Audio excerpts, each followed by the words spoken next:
Assalamualaikum warahmatullahi wabarakatuh. Bismillahirrahmanirrahim. Allahumma ya Allah ihdinas siratal mustaqim siratal ladzina an'amta 'alaihim ghairil maghdubi 'alaihim waladdallin amin. Allahumma shalli wa sallim ala habibika Mustafa Muhammad wa ala alihi wa sahbihi wa barik wa sallim asliyan amma ba'du. Yang sangat saya hormati Mustasyar PBNU sekaligus Wakil Presiden Profesor Dr. Ma'ruf Amin, yang saya hormati Rais Am PBNU, Rais Am NU Kiai Haji Miftahul Akhyar, Ketua Tanfid PBNU yang juga masih pernah mbah sama saya, Kiai Haji Said Akil, yang saya tadi senang sekali marahnya, senang sekali girohnya, karena itu memang khas keluarga kami. Jadi kalau nggak kesampaian marah itu bagus.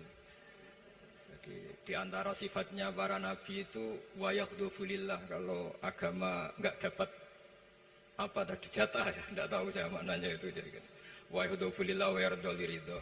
Semua yang saya hormati, ini ada Ibu Menteri Ibu Ida Fauzia, ada Gubernur Jatim Ibu Khofifah, yang sangat saya hormati keluarga besar Mbak Wahab Hasbullah. Di sini secara berurutan ada Nyai Mutmainnah, ada Nyai Mahfuzah, ada Nyai Hizbiyah, ada Nyai Mujidah. Yang sangat saya hormati Kiai Haji Hasib, Kiai Haji Rokib, semua yang saya hormati para santri, para alumni. Alhamdulillah tadi acaranya banyak sekali, jadi saya nanti ngaji insya Allah 15 menit.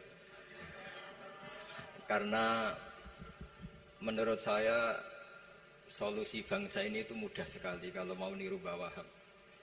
Saya kemarin ditilihi Gus Hasib, saya tidak bilang bertamu, karena kalau tamu itu seakan-akan saya yang jadi tujuan, tapi niliilah karena beliau orang sepuh. Kemudian beberapa hari dikasih paketan buku beliau tentang Mbah Wahab, buku dari beliau tentang Mbah Wahab. Tapi sebetulnya saya tahu banyak tentang Mbah Wahab tanpa buku itu, karena Mbah Maimun, guru saya, juga bapak saya, Kiai Haji Nur Salim sering cerita. Kiai Wahab itu pedagang, juga ulama, juga politikus, juga pahlawan. Kita sebetulnya melihat itu sederhana, hanya sederhana dalam pikiran ulama. Jadi pernah suatu ketika Sayyidina Ali itu marah besar ketika melihat umat Islam itu pasif itu tidak aktif, sehingga beliau marah besar. Di antara kalimatnya itu, karena ini tengah-tengah kalimat, langsung pakai fa'ataf atau fa'tafrek atau apa sajalah, nanti terserah santri-santri yang ikrab. Fakubhan lakum hina sirtum gharadun yurma. Jadi umat ini akan buruk sekali ketika posisinya itu objek yang jadi sasaran tembak atau sasaran perasan pihak lain.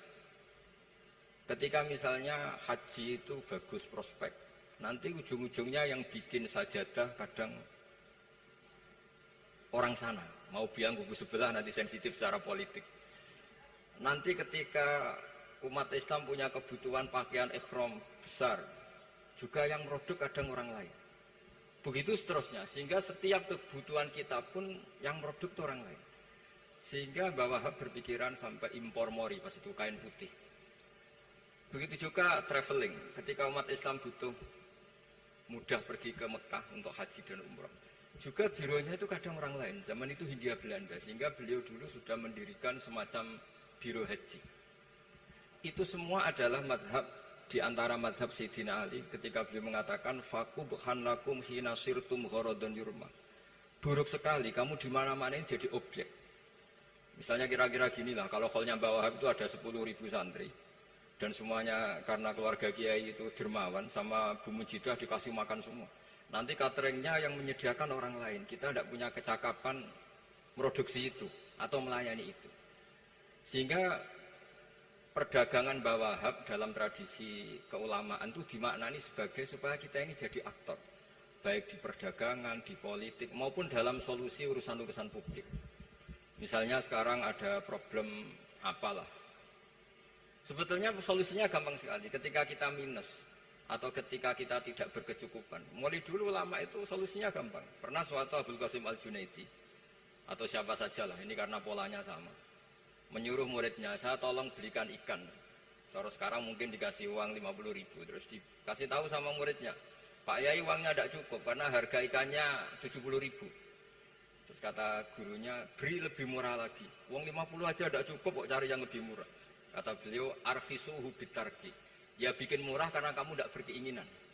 Jadi nggak usah belikan katanya. Ini penting sekali karena dulu ada solusi, masyhur itu makalahnya Imam Syafi'i itu.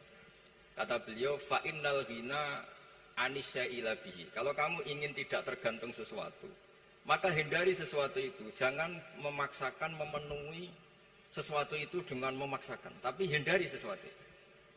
Saya misalnya, kalau nuruti kepengen misalnya, kalau saya dengan nafsu serakah saya, mungkin saya ingin punya mobil mewah, ingin apa saja. Tapi itu membuat saya tersiksa karena harus menyediakan ini itu. Ya sudah, tidak usah ingin. Sehingga mudah sekali, makanya kata ulama dulu, fa'innal ghina anisya'la bihi. Untuk menjadi berkecukupan, usahakan banyak hal yang tidak Anda butuhkan. Semakin banyak hal yang kita butuhkan, maka kita akan tergantung akan sesuatu itu. Makanya banyak ilmuwan, saya sering diskusi sama pakar-pakar sama ilmuwan. Apakah negara Amerika itu negara yang kuat? Banyak ilmuwan yang berpikir itu ilmuwan politik, bukan tasawuf. Berpikir negara paling lemah itu ya kayak Amerika. Karena semakin powernya kuat, ketergantungannya semakin kuat. Untuk memenuhi kebutuhan listrik harus begini, untuk kebutuhan minyaknya harus ini. Semakin kita kuat, maka ketergantungan akan sesuatu semakin banyak.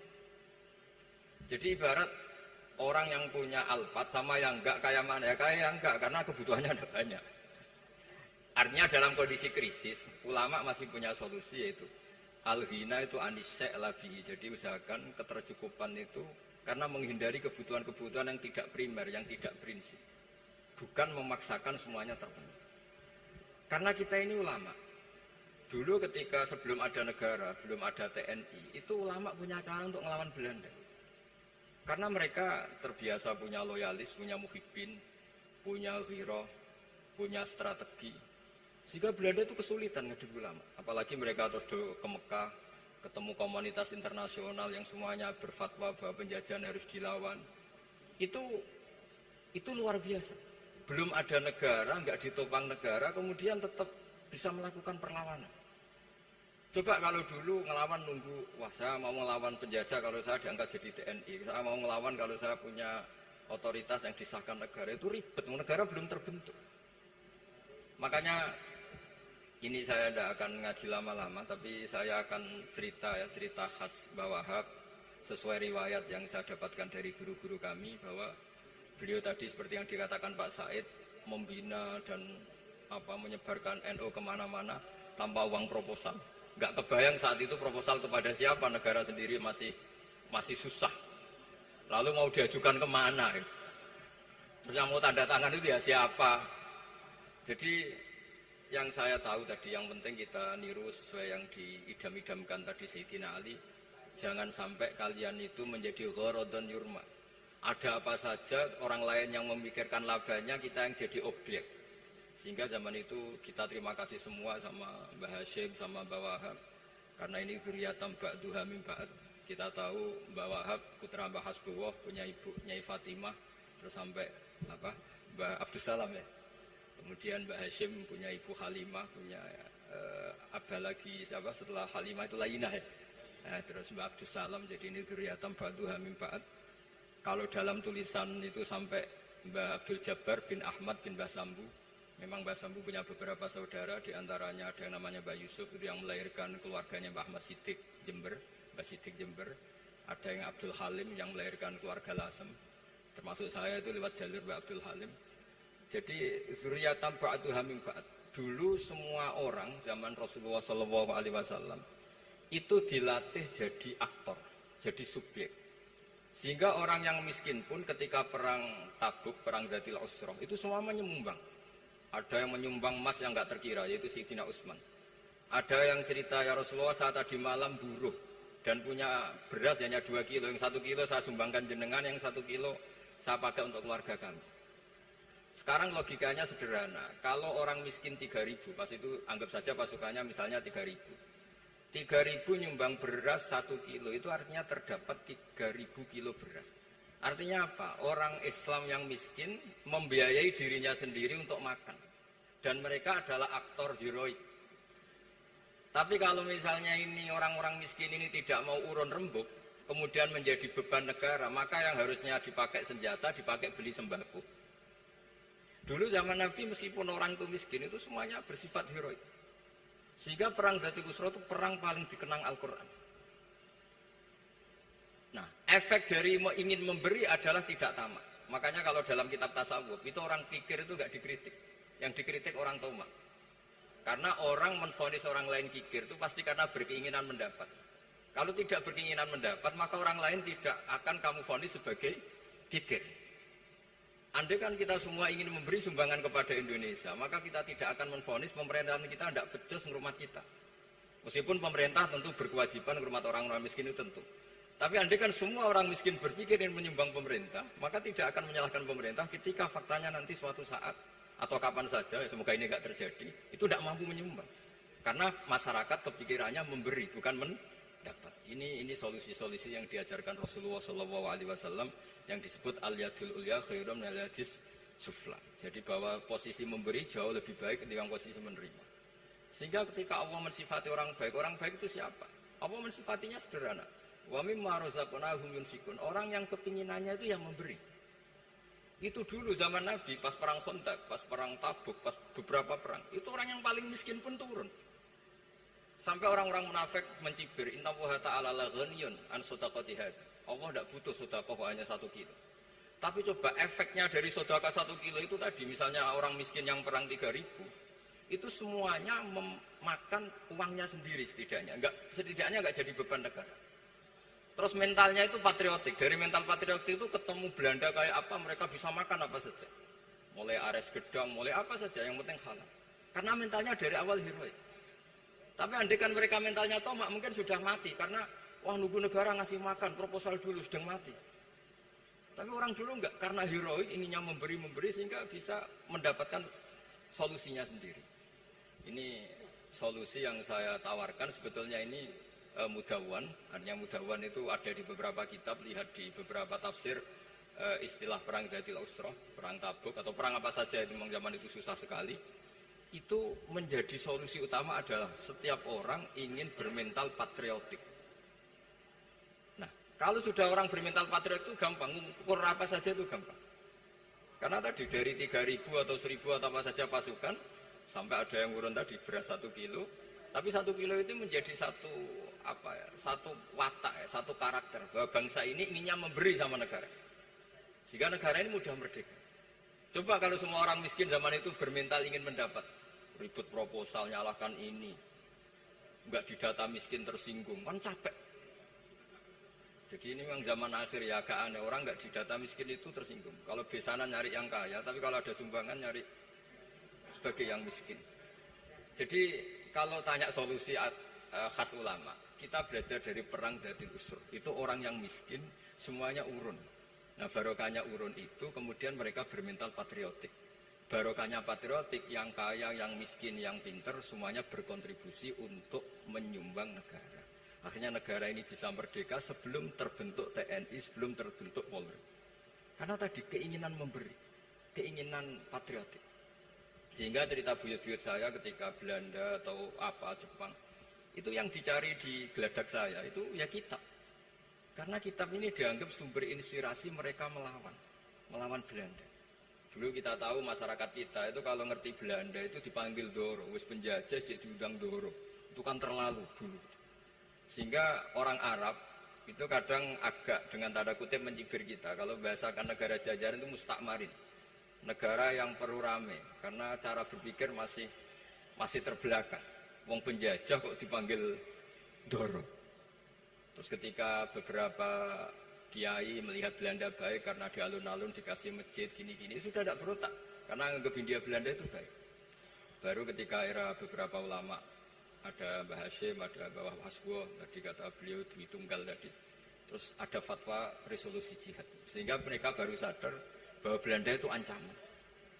Kayak apa pentingnya ilmu, kayak apa pentingnya fikih. Karena di fikih jelas, jihad untuk melawan penjajah itu fardu kifayah. Tapi jika musuh kadung ada di kita, maka itu fardu ain. Tidak lagi ada prasyarat harus lelaki, harus merdeka, enggak, perempuan pun harus terlibat. Sehingga kita punya pahlawan kayak Cut Nyadin, beberapa daerah Kartini. Itu ada di khazanah kitab-kitab fikih kita. Jadi kita tidak pernah kehilangan khazanah untuk menjawab muskilatus zaman, untuk menjawab problem-problem zaman. Tapi yang penting kita selalu ngaji, selalu belajar. Saya adalah orang yang sebetulnya tidak pernah ingin terkenal karena saya itu suka belajar. Cuma saya bikin pengecualian, mau diundang kalau pernah sepuh. Ternyata yang pernah sepuh itu banyak. Ini agak musibah bagi saya karena harusnya kiai itu ya dihormati, tapi gara-gara kalah sepuh digawe kongkonan. Saya ini kemana-mana digawe kongkonan. Jadi gayanya nasihati, tapi aslinya diperintah. Jadi tidak ada kerennya sama sekali. Saya di mana-mana posisinya al-ma'mur, diperintah. Tapi saya senang karena ilmu itu butuh konsensus. Andai kan saya tidak pernah ngaji di depan Mbah Mun, di depan bapak, di depan guru-guru, maka mungkin saya tidak pede atas bacaan yang saya baca. Karena saya tidak tahu ini benar apa enggak. Jika masyhur kalau dalam guyonan santri, ada orang tidak baca-baca kitab, cari kamus sampai mati tidak ketemu. Karena dia bacanya lam tarjiman. Wah itu cari di kamus sampai mati tidak akan ketemu. Bareng tanya gurunya, ini apa Pak Yai? Oh itu lam tarodaman. Lam tarodaman itu karena marjiknya mar'ah, orang ningali sapa mar'ah, daman ing getih. Dia bacanya jadi satu lam tarjiman. Dicari di kamus, ya, sampai mati tidak akan ketemu. Makanya di guyonan-guyonan pesantren itu banyak katanya ada cerita orang mati karena satu titik. Jadi gurunya baca habbatun sauda dawaun min kulli da. Jadi dia kitabnya kelebihan apa? Titik. Jadi kelebihan titik dia bacanya itu hayatun sauda dawaun min kulli da. Nyari ular hitam, kobra. Dipatuk mati, padahal sesuai resep kitabnya, karena kitabnya dia kelebihan titik hayatun sauda, artinya maknanya ular hitam, sementara tagnya mestinya habbatun sauda. Jadi kenaifan-kenaifan begini itu harus kita dandani, karena yang bisa, kata Pak Said tadi, yang bisa itu kita cari kebenaran dari mana. Kita itu ya pokoknya ulama lah, tidak harus NU, tidak harus Muhammadiyah, pokoknya ulama yang wasatiyah. Itu nanti terus gimana yang wasatiyah itu kayak apa, tapi jelas ulama. Karena dulu zaman, kalau kita fair secara sejarah, dulu ya Mbah Wahab ya dekat Mas Mansur, dulu Mbah Hashim ngaji sama Mbah Ahmad Dahlan, sama-sama di Mbah Soleh Darat, ketika di Mekah ya sama-sama ngaji di Syekh Khotim Minangkabau. Jadi kalau era beliau itu ya memang dulu perbedaan itu nggak ada masalah, karena perbedaan itu bawaan visi. Saya belajar usul fikih di antara yang diceritakan di buku-buku Mbah Wahab, beliau itu ahli usul fikih. Sementara Ki Bisri itu suka fikih mateng. Sehingga memang ada perbedaan antara fikih mateng dan usul fikih. Saya beri satu contoh. Ini guyonan tapi nanti di usul fikih nanti kelihatan. Di usul fikih itu ada ilmu namanya tangkihul manat. Ketika Nabi sama-sama menyebut sesuatu, sebetulnya ada benang merah di situ, tidak sama persis. Misalnya begini. Ja'a a'rabiyun ila Rasulillah sallallahu alaihi wasallam. Faqala ya Rasulullah ahlaktu. Wa ma ahlaka qal waqatu imraati fi nahari Ramadan. Ya Rasulullah, saya ini orang yang rusak karena saya berhubungan intim dengan istri saya di ketika Ramadan. Terus Nabi ngendikan, ya sudah kamu harus merdekakan budak, saya tidak punya ya Rasulullah.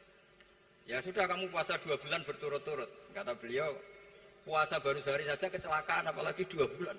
Karena kamu orang Arab lah, orang Arab itu dia cerita ini di Arab itu. Terus, ya sudah kamu sedekah sama 60 orang miskin. Saya ini orang paling miskin. Susah kan menghadapi orang miskin seperti ini. Nah, pertanyaannya secara usul fikih. Menurut mazhab Syafi'i, sanksi berat itu hanya untuk yang berhubungan suami istri. Sehingga kalau membatalkannya pakai rokok, pakai minum, pakai makan, tidak kena sanksi seberat itu.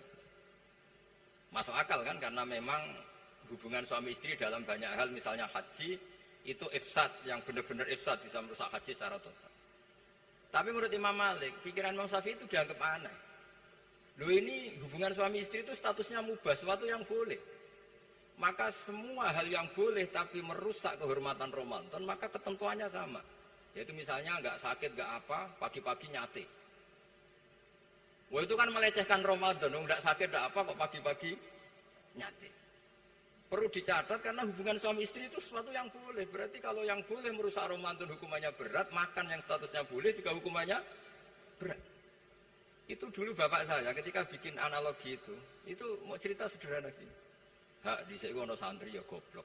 Kandhanane aneh. Istrinya lapor ke kiainya. Pak Yai, santri jenengan kalau sama istri sering mukul. Mukul itu nabok pakai tangan. Santrinya dipanggil kan alumni. Kamu jangan sering mukul istri kamu gini-gini.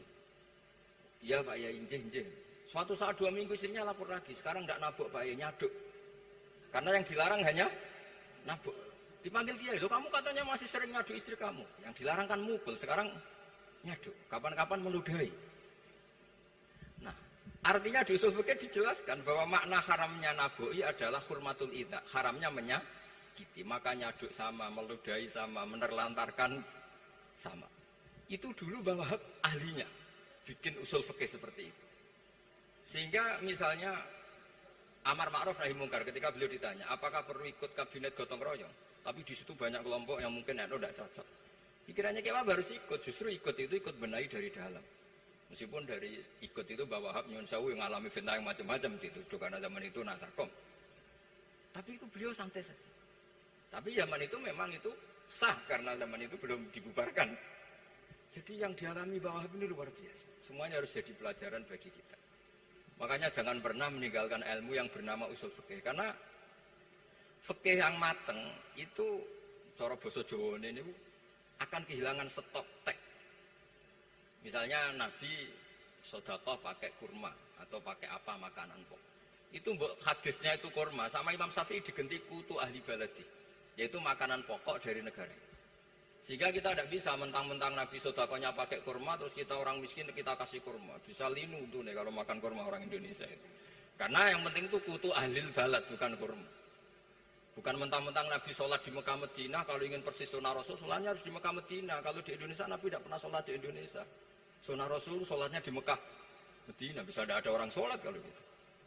Jadi, ada ilmu yang namanya tangkihul manat. Yang harus ditiru itu sisi mananya.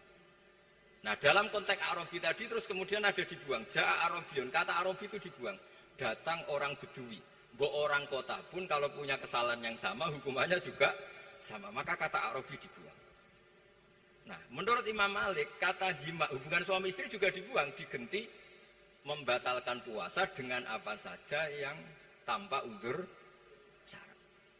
Jadi ini kealiman-kealiman kiai-kiai Indonesia dulu itu. Misalnya kentong, dulu meskipun ada yang bilang bid'ah, kentong itu bid'ah karena mirip orang Nasrani. Orang Nasrani itu bentuk kentongnya di kelenteng itu tidak seperti kentong kita. Adat Indonesia kalau pos kampleng ada maling, ada banjir pakai kentong. Jadi adatnya memanggil tuh pakai kentong. Makanya kiai-kiai dulu, oh ini mirip orang Nasrani, enggak mirip pos kampleng katanya. Padahal jelas ya, menurut hadis sahih jelas ketika ada sahabat usul ya Rasulullah bikin kentong, wah jangan nakus itu nanti kayak Nasrani. Bikin bok itu trompet, jangan nanti mirip orang Yahudi. Ya dengan api ya Rasulullah, jangan nanti mirip Majusi. Datang sahabat tergesa-gesa, beliau mimpi kalau diajarin azan. Azan itu maknanya al-ilam, memberi maklumat waktu sholat. Akhirnya ada azan. Kemudian ulama Indonesia dulu Mbah Hashim sama Ki Fakih Mas Kemampang, yang satu anti kentong, yang satu pro kentong. Itu dulu ya saling menghormati, nggak masalah. Karena fikih itu sekali khilaf itu mirip-mirip. Tadi Pak Said Akil nyinggung Palestina. Saya pernah ke Palestina. Itu banyak ulama Mesir yang mengharamkan orang datang ke Yerusalem, ke Masjid Aqsa. Karena mau tidak mau harus dapat visa Israel, berarti ngaku eksistensi Israel. Karena dianggap mengaku eksistensi Israel maka hukumnya haram.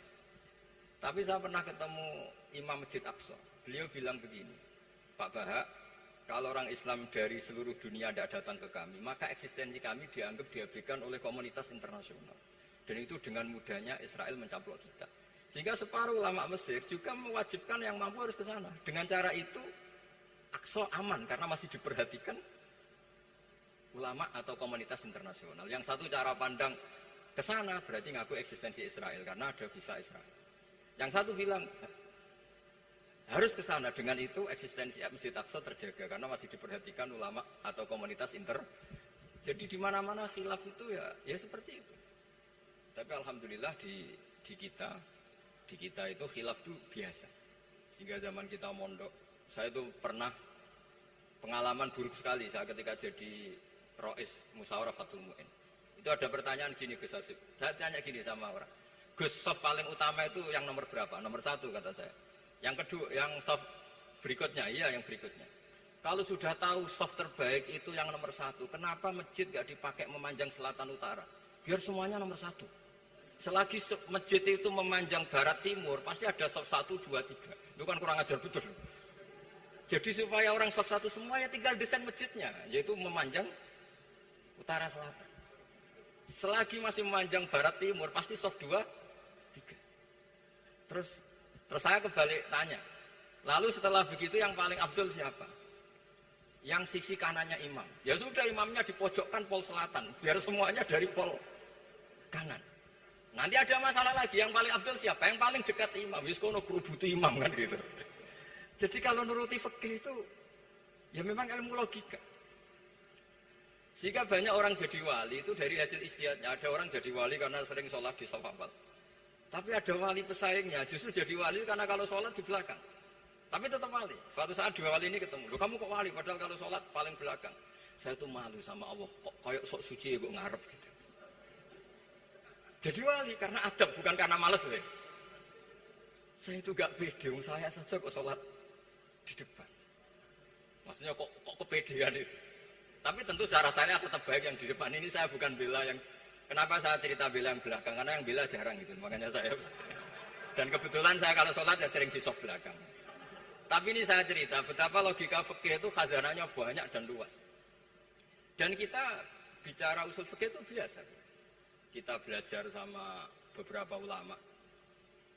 Saya berkali-kali cerita di mana-mana. Muhammad bin Hasan As-Syaibani itu mewajibkan ulama kaya. Dan beliau kalau ngitung duit itu di kamar tamu, di ruang tamu. Sehingga santri itu kepikiran nyalami template. Kan cara wong Jawa kan meliti, ngitung duit kok di ruang tamu. Tapi ternyata alasannya beliau masuk akal.